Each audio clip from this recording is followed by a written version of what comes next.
Saya kira kenaikan harga BBM ini mempertegas dua hal begitu ya. Yang pertama adalah soal kegagalan dalam mengelola negeri. Yang kedua soal ya keberpihakan kepada siapa sebenarnya kebijakan itu diarahkan. Nah, kita mesti mengingat begitu ya, janji-janji tentang Omnibus Law. Ketika Omnibus Law dibuat, Undang-Undang Cipta Kerja akan disahkan, itu janjinya adalah untuk menarik sebanyak mungkin investasi. Dengan banyaknya investasi, maka akan ada banyak uang, pembangunan bisa digenjot, lapangan pekerjaan bisa terbuka luas, kemudian orang akan sejahtera dan tidak ada yang sengsara. Kira-kira gitu kan, mimpi yang diajukan ketika Omnibus Law waktu itu akan disahkan. Dan hari ini semuanya terbukti bahwa semua janji-janji itu atau semua kata-kata manis itu hanya di bibir saja, jauh panggang dari api. Sama sekali tidak terbukti bahwa ketika Omnibus Law Undang-Undang Cipta Kerja itu disahkan, kemudian lapangan pekerjaan terbuka luas dan kemudian perekonomian meningkat pesat dan kemudian negara punya banyak uang untuk melakukan pembangunan. Nah, salah satu alasan yang diajukan oleh pemerintah soal subsidi yang kemudian sebagian dialihkan itu kan persis di situ bahwa ini membebani keuangan negara dan oleh karena itu argumentasi yang mereka sampaikan itu dicabut begitu. Dampaknya adalah soal kenaikan harga BBM.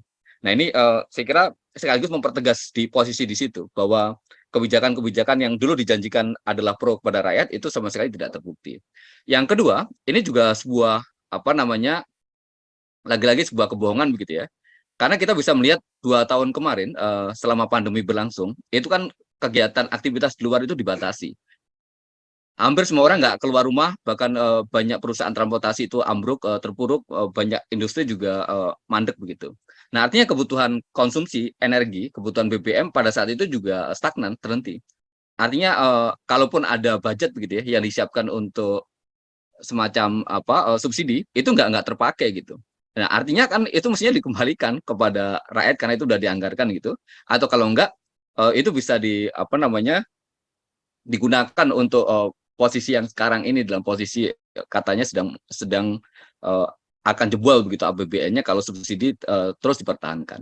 Nah ini juga lagi-lagi membuktikan begitu ya orientasinya sebenarnya kemana? Karena memang kalau kita melihat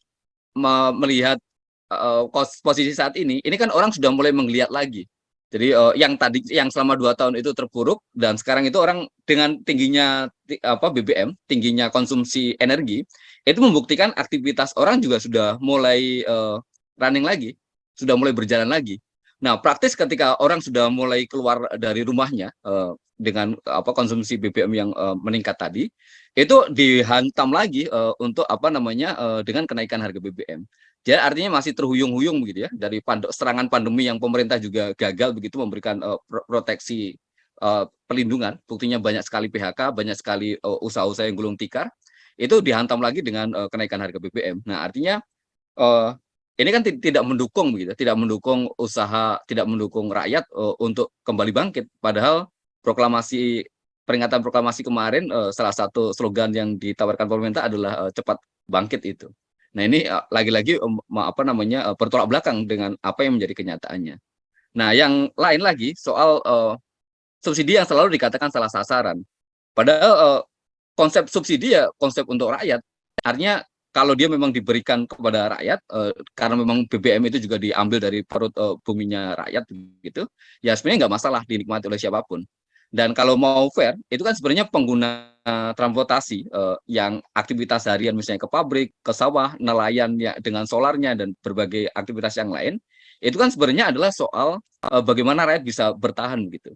Dan buruh gitu ya, mayoritas adalah pengguna sepeda motor dan aktivitas mereka juga sehari-hari adalah berangkat dan pulang dari tempat kerja. Itu artinya konsumsinya terbesar di situ gitu. Jadi agak aneh kalau kemudian dikatakan bahwa subsidi tidak tepat sasaran karena dinikmati oleh orang kaya. Tidak membuat satu kebijakan yang seolah-olah menyalahkan orang kaya yang menggunakan BBM subsidi, tapi kebijakannya justru menabrak, menghancurkan ekonomi rakyat. Nah itu beberapa hal yang saya kira penting untuk dilihat. Nah yang lain ini kan juga soal uh, BLT itu. Kita seringkali dihadirkan, ini sebenarnya cuma pengalihan, toh uangnya juga dikembalikan ke dalam bentuk bantuan langsung tunai itu, yang diberikan ke beberapa elemen masyarakat. Nah ini saya kira juga apa namanya, dalam satu hal yang perlu kita cermati adalah seolah-olah ini kebijakan yang berpihak kepada kepentingan rakyat. Jadi mengambil dari satu sisi kemudian mengambilkan ke yang lain. Nah, yang tidak dilihat adalah soal tadi dampak panjangnya gitu. Kan pemberian BLT itu hanya dilakukan selama rentang waktu 6 bulan misalnya.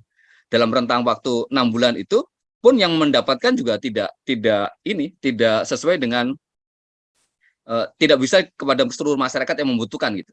Kita bisa ambil contoh untuk buruh yang mendapatkan adalah mereka yang punya kepesertaan di BPJS Ketenagakerjaan. Nah, tragisnya buruh-buruh yang tidak terdaftar di BPJS Ketenagakerjaan itu tidak bakal mendapatkan subsidi itu. Nah, artinya apa? Artinya sudahlah mereka mendapatkan pelanggaran hak begitu, tidak didaftarkan dalam peserta BPJS kan sebuah pelanggaran. Itu bukan salahnya buruh, tapi itu kenakalan dari pengusaha dan pemerintah yang tidak bisa memberikan kepastian hukum terhadap hak soal jam sostek itu, tapi kemudian buruh dihukum lagi gitu.